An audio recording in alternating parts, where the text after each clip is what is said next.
नमस्कार, news nation के digital platform पर बहुत बहुत स्वागत है। ओकिनावा प्रेजेंट्स चैंपियंस की जंग देख रहे हैं आप। मैं हूं आपके साथ चिराग सुखीजा, मेरे साथ मौजूद है रोमिता और लक्ष्य। और आज रॉयल चैलेंजर्स बेंगलोर ने शानदार प्रदर्शन करते हुए एक लो स्कोरिंग मुकाबले में लखनऊ सुपर जायंट्स को हराया और उस हार का बदला लिया जो इसी सीजन लखनऊ के खिलाफ रॉयल चैलेंजर्स बेंगलोर को मिली थी। उस हार का बदला तो ले लिया और वो जो एक राइवलरी देखने को मिलती है गौतम गंभीर वर्सेस विराट कोहली, आज भी उसकी हल्की फुल्की सी झलक देखने को मिली।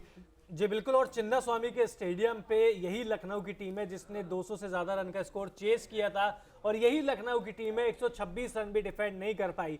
आज किस माइंडसेट से आए थे लखनऊ के बल्लेबाज समझ में आया ही नहीं। जो आया हवा में उन्होंने शॉट्स खेले, कोई मतलब कहते हैं ना कि बड़े शॉट खेलने की जरूरत थी नहीं, ओनली रना बॉली तो चाहिए थे आपको। 120 गेंद पर 128 रन चाहिए थे, लेकिन पहली या दूसरी गेंद पे जब मेयर्स आउट हुए उसके बाद ऐसा पैनिक बटन दबा जो एंड तक वो कहते हैं ना कि उसका जलजला लास्ट तक चलता रहा। बिल्कुल। और रोमिता, वो आरसीबी की खुशी जीत की एक अलग लेवल की थी। आज ये मुकाबला भी जीत लिया, लेकिन लखनऊ सुपर जायंट्स जहां दूसरी तरफ एक बार तो हार गए थे, लेकिन आज की पिच थोड़ी सी कठिन थी, बल्ले पे गेंद आ नहीं रही थी अच्छे से। और फिर भी मैं कहूंगा कि आरसीबी ने इतने रन बना दिए, वो एक अच्छी पारी जो फाफ डुप्लेसी ने भी खेली वहां पर उसकी बदौलत। हाँ देखिए, पर ये भी हमें गौर करना होगा यहाँ पे लक्ष्य और चिराग की बहुत छोटा स्कोर है इस आईपीएल की सीजन में। मुझे लगता है कि सबसे छोटा स्कोर शायद आज दिया गया और इस छोटे स्कोर के साथ जिस तरीके से आज ये मैच पूरा आया, शायद बेंगलुरु को भी उम्मीद ना हो कि वो ये मैच जीत पाएंगे। लेकिन लखनऊ के लिए मैं बिल्कुल लक्ष्य की बात से सहमत हूँ कि बहुत जल्दबाजी करने की, बड़े शॉट्स खेलने की कोई ज़रूरत नहीं थी। आराम से चेस किया जा सकता था इस टारगेट को, लेकिन जल्दबाजी में और शायद प्लानिंग उतनी ज़्यादा सटीक नहीं कि किस तरीके से खेलना है, जिसकी वजह से आज एक के बाद एक विकेट गिरते चले गए। बेंगलुरु की तरफ से तो अच्छा किया ही गया, लेकिन फिर भी अगर हम विराट कोहली और डुप्लेसी को छोड़ दें तो अगर नीचे का आप ऑर्डर देखेंगे तो वहाँ भी थोड़े बहुत लूप होल्स तो थे। अच्छा हुआ ना रन नहीं बनाया, नहीं तो लखनऊ तो बहुत पहले हार जाता, क्योंकि 127 रन नहीं बना पाए तो आप कैसे बड़े स्कोर का पीछा करोगे।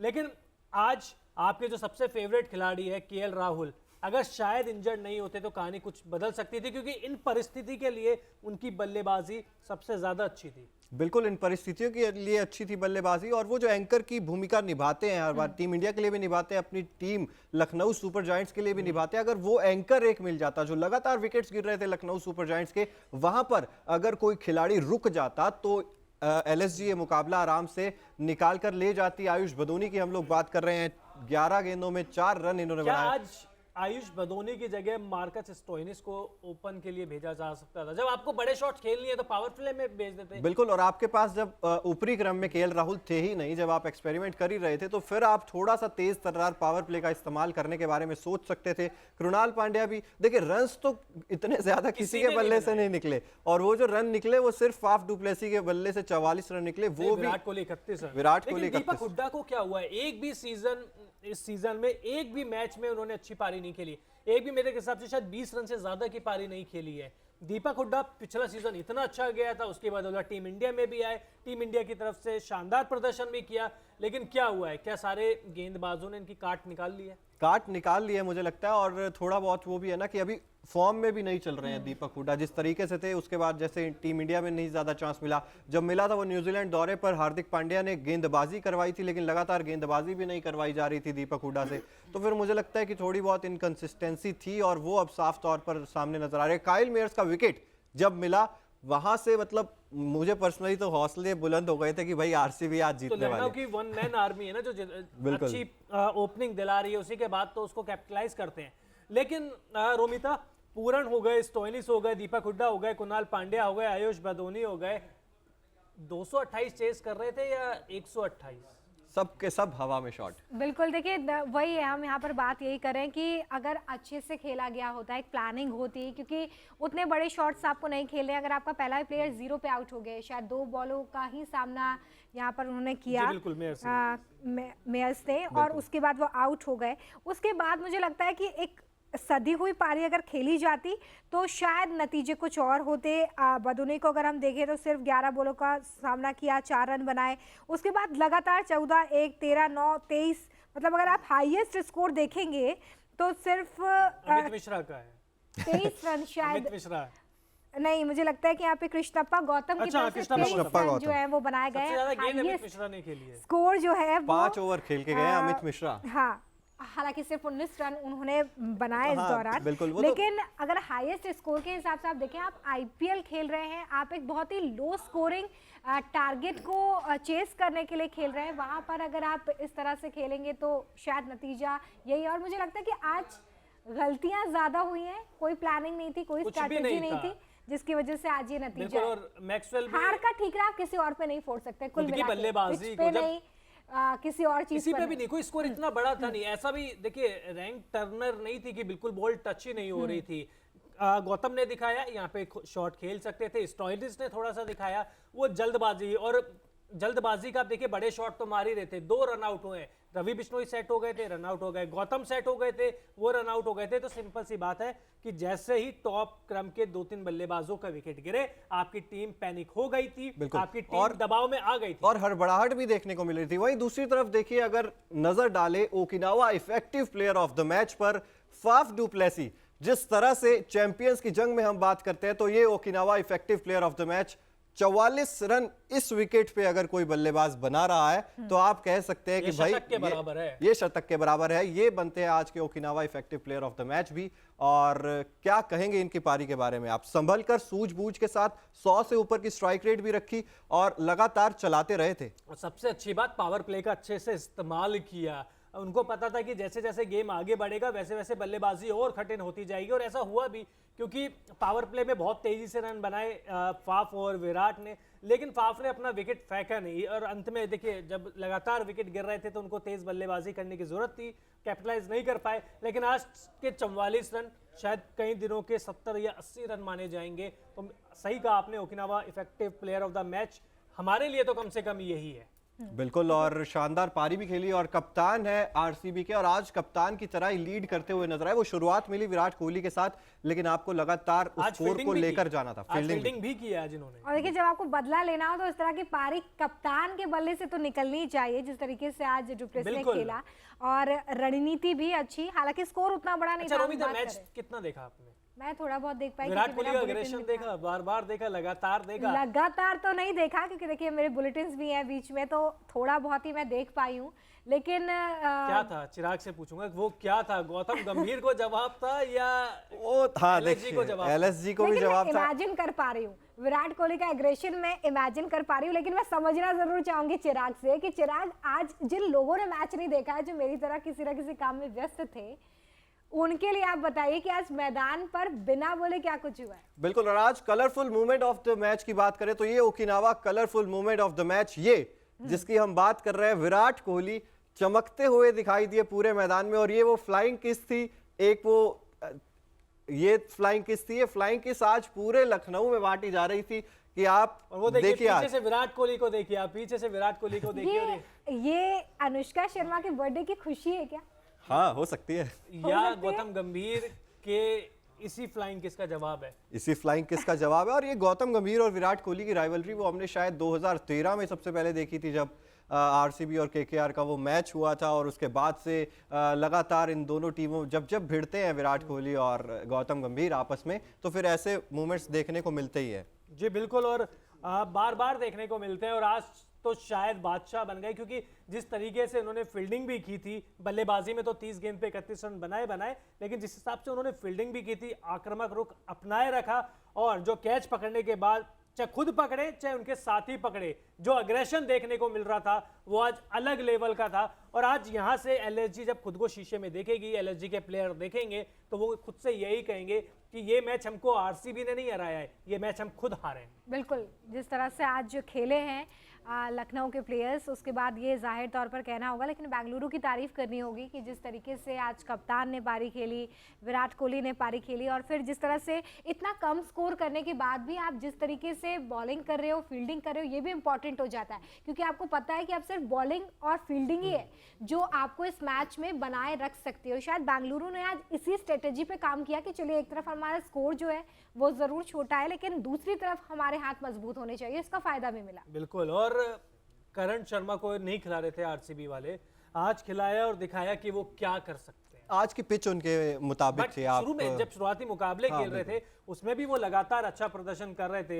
हसरंगा आए, उनको बाहर कर दिया गया, लेकिन मुझे लगता है कर्ण शर्मा जैसे मुंबई इंडियंस के लिए पीयूष चावला प्रदर्शन कर रहे हैं, लखनऊ के लिए मिश्रा जी कर रहे हैं, वैसे ही इस टीम के लिए शायद कर्ण शर्मा कर सकते हैं। हसरंगा की बात करें, 4 ओवर 20 रन दिए, एक विकेट भी हासिल किया और जिस तरीके के गेंदबाज हैं इनसे उम्मीदें बहुत ज्यादा हैं। बल्लेबाजी में भी उम्मीदें ज्यादा है। बल्लेबाजी में तो हालांकि उतना कुछ कर नहीं पा रहे हैं, लेकिन गेंदबाजी में जरूर करके दिखा रहा है। ग्लेन मैक्सवेल जिन्हें पावर प्ले में ही एक ओवर दिया गया था, उसी में एक विकेट चटका ली थी इन्होंने, और जहां पर स्पिन में मदद थी वहां पर कप्तान फाफ डुप्लेसिस ने भी इस बात को समझा कि आप यहां पर पावर प्ले में ग्लेन मैक्सवेल से एक ओवर करवा सकते हैं। सिर्फ 3 रन दिए, एक विकेट हासिल किया, वहां से मोमेंटम आया थोड़ा।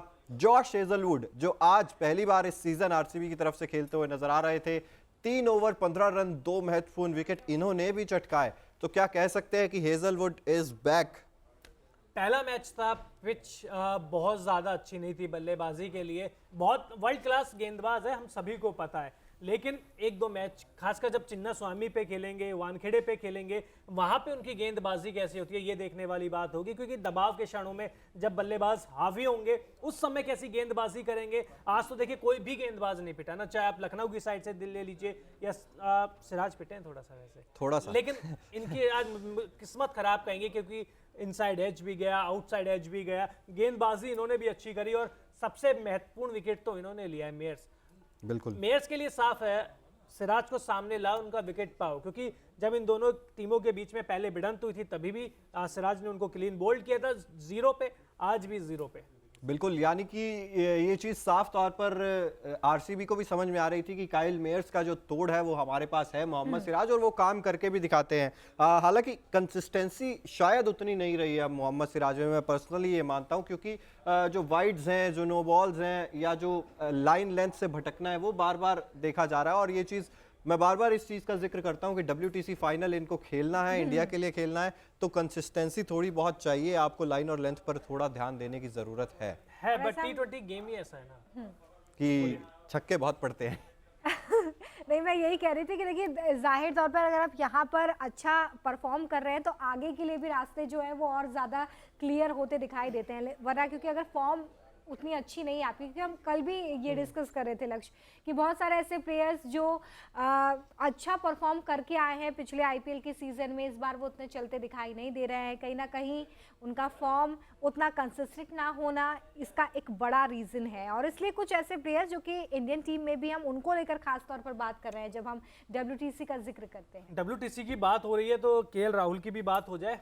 आज इंजरी बहुत बड़ा कंसर्न, टीम इंडिया बहुत चिंता में होगी। रोहित शर्मा, राहुल द्रविड़, पहला सवाल ये, और दूसरा सवाल ये, जब बल्लेबाजी के लिए आना ही था तो थोड़ा पहले आ जाते, या फिर अगर भाग नहीं पा रहे थे तो मत ही आते। तो फिर आप रिस्क नहीं लीजिए अपने आप को, क्योंकि देखिए ठीक है WTC आपको खेलना है जून में, लेकिन अभी आपको पूरा IPL भी तो खेलना है ना। आपकी टीम एक अच्छी पोजीशन में, आप चाहते हैं कि आप IPL जीते, तो फिर आप, और आपको दिख रहा था शायद वहां से इतना आसान ये मैच नहीं है, ये पिच इतनी आसान नहीं है, और आप तब आए जब शायद 9 बॉल में कुछ 18-20 रन के आसपास चाहिए थे, 22-23 रन चाहिए थे, 18 से तो हार ही गए। इंटेंट की भी है ना, दिखा भी नहीं कि बाउंड्री तक गेंद जा रही है, लेकिन उसके बावजूद भाग नहीं रहे। जब आपको भागना नहीं है, जब आपको स्ट्राइक ही नहीं लेनी है, तो इससे अच्छा है कि आप क्यों रिस्क ले रहे हो। आप इससे अच्छा डगआउट में बैठो, आप अपनी फिटनेस पे ध्यान दो, आप जो भी आपको मतलब ट्रीटमेंट कराना है वो कराइए। क्या आज की जो तस्वीर है आपने देखी, WTC के लिए जगह उनकी खतरे में है?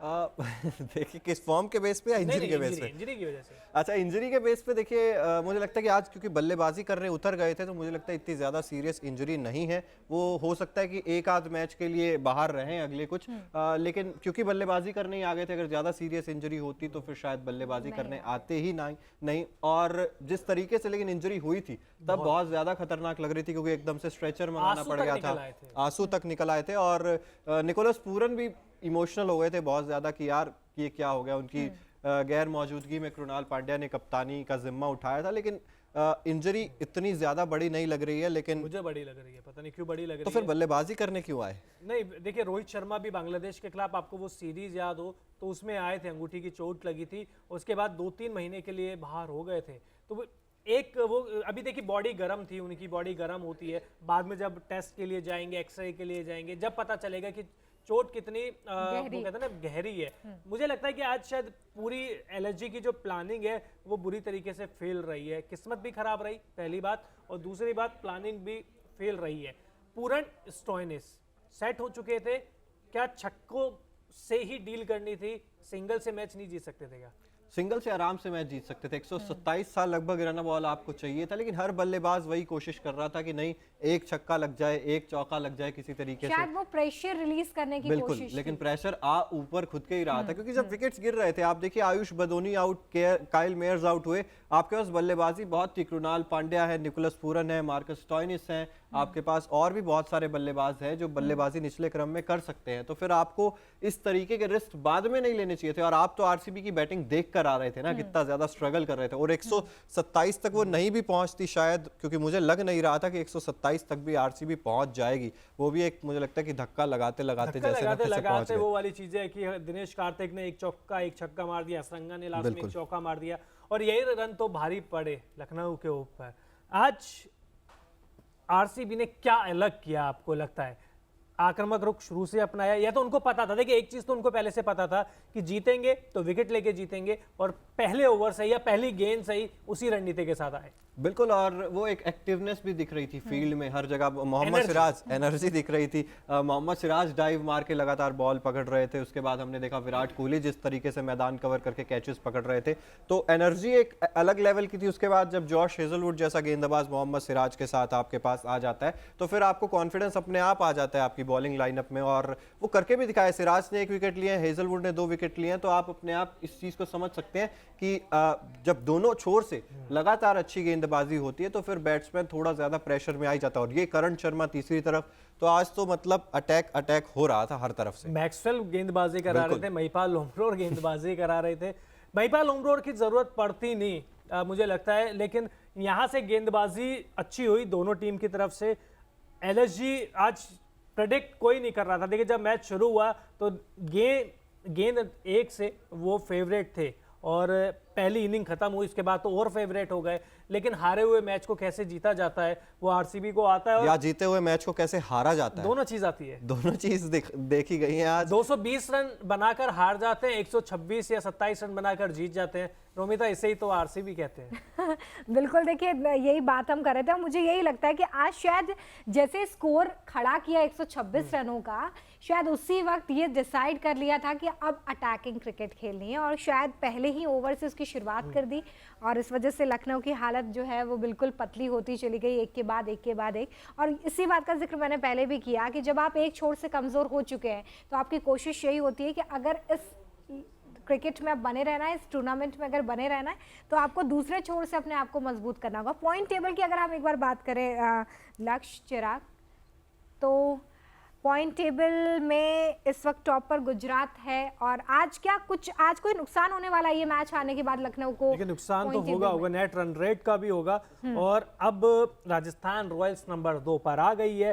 राजस्थान रॉयल्स और माफ कीजिएगा लखनऊ ने 9 मैच खेले, दोनों 5 जीते हैं, 4 हारे हैं, लेकिन बेहतर नेट रन रेट के आधार पर आरआर ऊपर है, और नंबर 1 पर है जीटी। उस तरीके का प्रदर्शन कर भी रही है जीटी। बिल्कुल, गुजरात की तो तारीफ गुजरात टाइटंस आरसीबी भी नंबर 5 पर आ गए है वैसे, और आरसीबी के ही नंबर 4 अंक है, मतलब आरआर के 10 पॉइंट है, एलएसजी के 10 पॉइंट है, सीएसके के 10 पॉइंट है, आरसीबी के 10 पॉइंट है। बधाई हो आपको भी, बधाई हो। ऊपर तो आपकी राजस्थान रॉयल्स है, और गुजरात टाइटंस के लिए मुकाबला कल और ज्यादा इंपॉर्टेंट होने वाला है। और से मुकाबला पंजाब, हाँ बाय द वे पंजाब भी 10 पॉइंट्स के साथ, ये 10 पॉइंट्स वाली जो रेस है, यही तो आईपीएल का रोमांच है कि एंड तक नहीं पता कि कौन प्लेऑफ की रेस में जाएगा, कौन जीतने वाला है। बिल्कुल। और कल मुकाबले की अगर थोड़ी सी चर्चा करें तो गुजरात टाइटंस बनाम दिल्ली कैपिटल्स, गुजरात के नरेंद्र मोदी स्टेडियम में ये मैच होगा। गुजरात टाइटंस फेवरेट्स होगी, और लेकिन दिल्ली को ये मैच जीतना बहुत ज्यादा जरूरी है। अगर प्लेऑफ में बनाने तो अब जितने भी मैचेस है सारे के सारे जीतने होंगे, लेकिन ये कोई चमत्कार होगा तभी ऐसा हो सकता है, क्योंकि टीम तो ऐसा प्रदर्शन कर नहीं रही है। प्रदर्शन में निरंतरता है नहीं, और जिस तरीके से पिछला मैच हारे हैं, 112 रन पर 1 विकेट था, उसके बाद जो कोलैप्स होता है वहां से मुझे लगता है कि टीम में कमी है। और सबसे बड़ी कमी अक्षर पटेल को ऊपर ना भेजना, पता नहीं कब भेजेंगे, किसकी सुनेंगे, शायद भगवान की सुनेंगे, क्योंकि फैंस की तो और हमारी तो सुन नहीं रहे, तो मुझे लगता है कि शायद भगवान की सुनेंगे रोमिता। देखिए अब ये देखना होगा कि क्या आपकी इस बात को सुन के वो भगवान की बात सुनते हैं या नहीं, ये देखना होगा। लेकिन जाहिर तौर पर दिल्ली के लिए कल फिंगर्स क्रॉस्ड करनी होगी उनके फैंस को कि कल का मैच जो है वो दिल्ली जीत जाए, और उसी तरीके के चमत्कार का जिक्र आप कल भी कर रहे थे जब मुंबई जीती थी। कल अगर प्रेडिक्शन करें Okinawa effective player of the match कल के लिए आपको कौन लगता है, कौन हो सकता है? राशिद खान, राशिद खान हर मैच में, जिस मैच में वो खेल रहे हो वो वैसे ही देखिए इफेक्टिव प्लेयर बन जाते हैं। और पिछले 2-3 मैच अच्छे गए नहीं है तो वापसी करना वो जानते हैं, और दिल्ली से अच्छी टीम कौन सी हो सकती है वापसी करने के लिए? आपको क्या लगता है ओकिनावा सुपर टीम कौन सी होगी कल? कौन सी टीम जीतने वाली है?